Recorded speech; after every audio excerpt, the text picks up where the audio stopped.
یہ مدینہ کی ایک رات تھی۔ ہر طرف خاموشی چھائی ہوئی تھی، گلیاں سنسان تھیں، دروازے بند تھے اور لوگ سکون کی نیند سو رہے تھے۔ لیکن ایک شخص تھا جس کی آنکھوں میں نیند نہیں تھی۔ وہ شخص تھا امیر المؤمنین حضرت عمر فاروق۔ یہ ان کی عادت تھی کہ رات کے اندھیرے میں اکیلے شہر کی گلیوں میں نکلتے تاکہ خود دیکھ سکیں کہ کہیں کوئی بھوکا تو نہیں سو رہا۔ چلتے چلتے اچانک ایک جھونپڑی کے اندر سے بچوں کے رونے کی آواز آئی۔ یہ عام رونا نہیں تھا، یہ بھوک کا رونا تھا، مجبوری کی فریاد تھی۔ حضرت عمر رضی اللہ تعالی عنہ رک گئے، دل تڑپ۔ اندر ایک عورت بیٹھی تھی، اس کے کپڑے بوسیدہ تھے، چہرے پر تھکن اور بے بسی صاف نظر آ رہی تھی۔ چولہے پر ایک ہانڈی رکھی تھی جس میں صرف پانی ابل رہا تھا۔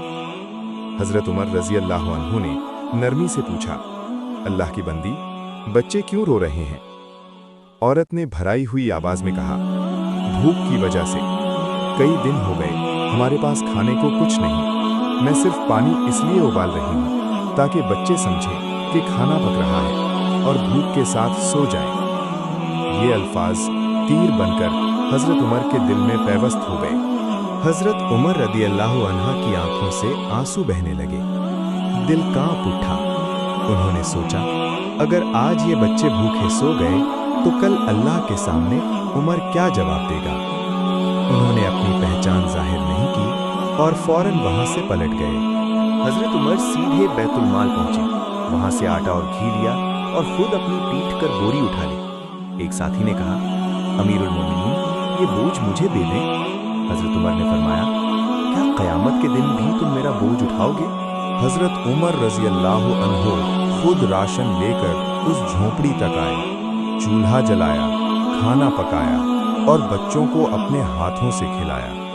وہ بچوں کے چہرے دیکھتے رہے یہاں تک کہ ان کے چہروں پر مسکراہٹ آ گئی۔ جب بچے سیر ہو گئے اور ہنستے ہوئے سو گئے تو حضرت عمر خاموشی سے واپس لوٹے۔